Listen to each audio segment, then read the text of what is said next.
Ok, first of all, thanks for everybody. Desculpa che non falo portoghese, desculpa, ma il mio portoghese sta male, allora preferisco parlare in English. And so, it's a great day for us because we have here today, Valter Caldana represents the university in Brazil, an intellectual position. He's an architect, but he reflects on the condition of the city. And I think that the words of Valter is very important for everybody. We have here the represent Inês, represent the institution, the strong institution that reflects in what way it's possible that the politician change the city. And so it's important to have you here. We have also the representative of UIA. UIA is the best, no?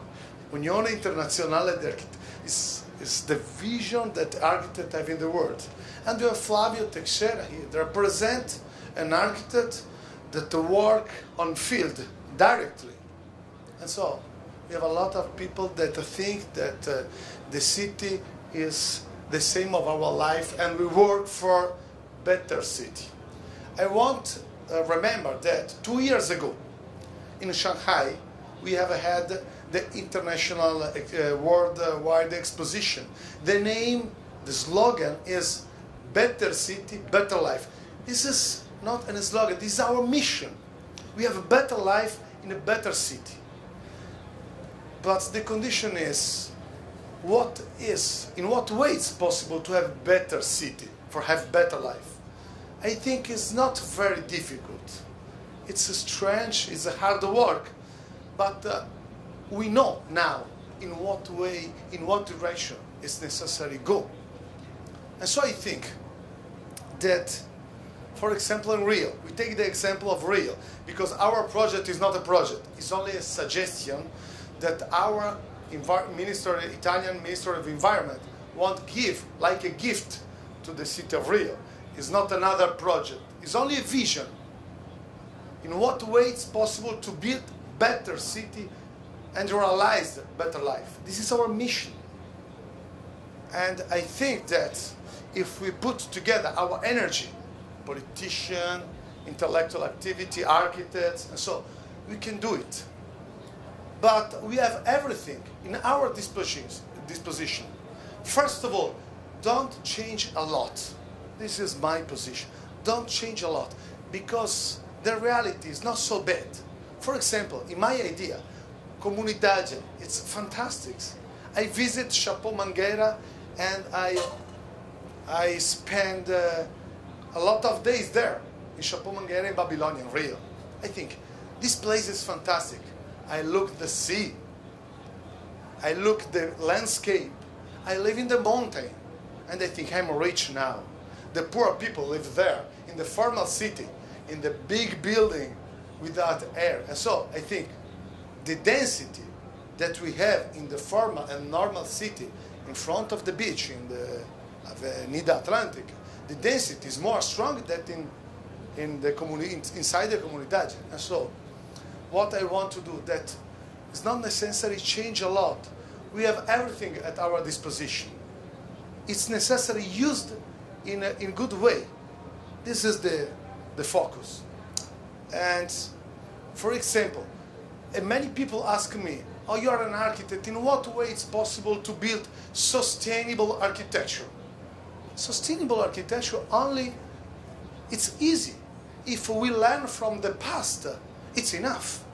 In the Renaissance period, our building is fantastic. In Florence, in the 15th century, we don't have air conditioning. We don't have in the 15th century electricity, but our building is so comfortable. Our lifestyle in a Renaissance building is amazing. We have a fresh air, ventilation, big wall, and comfortable situation. And so, first of all, we learn from the past. First, not think that high technology resolves everything. But now, we live in an important moment. We have the knowledge from the past and the high technology is necessary matched together. Don't forget the past and only think that the future is save our soul. We need that the past is our knowledge, tradition is our knowledge, the reality is important. And so don't lose this incredible energy, and at the same time use the future, use the technology. What is this lesson? This is the lesson of Renaissance. I was born in Florence. Florence in Italy is a city of Renaissance. What is a Renaissance? It's tradition and innovation together. And they think that sustainable way, better city, better life is put together tradition, past, and future. That's the present. And I want to live in a comfortable way. And so, in the hand, because I have another speech later, in the hands, I think that the comunidade, I know very well only this comunidade, sorry. I don't know very well the problem of other parts of favelas, but the comunidade of Babylonia and Chapeau Mangueira is fantastic. And I think that it's not important destroy it. It's not important destroy everything. It's necessary save. In Italy, we have a very old city, very old little city, that have the same suggestion of Chapeau Mangueira. In our book, we present in the 2 pages in front, Chapeau Mangueira, Babylonia, Comunidade, and Positano. Positano is one of the best, beautiful city of the Costiera Amalfitana in front of the Naples. Why?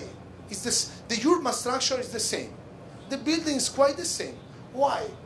In Positano we have the fantastic life, and in Chapeau Mangueira the life is not so good. And so I think that we need to think about it. And so our suggestion, I don't know if we have the video, but there is an installation here and there is a video here that represent what we think about this problem of comunidade. And our ministry asked us to do this project like a gift for a Brazilian institution from Prefecture of Rio. It's not a project, it's only a gift, it's a suggestion. It's possible to live, have a good lifestyle. It's possible to have something of good and comfortable quality of life in this kind of city. I think that it's possible. We have in Italy a lot of little cities that have this density, this structure, these images.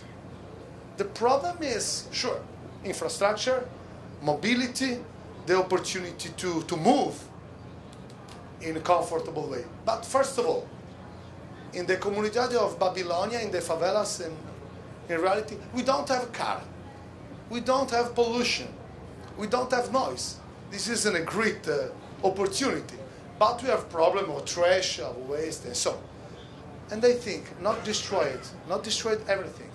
Build the future, but save the tradition, the past, our soul, and at the same time think the future. Thank you so much.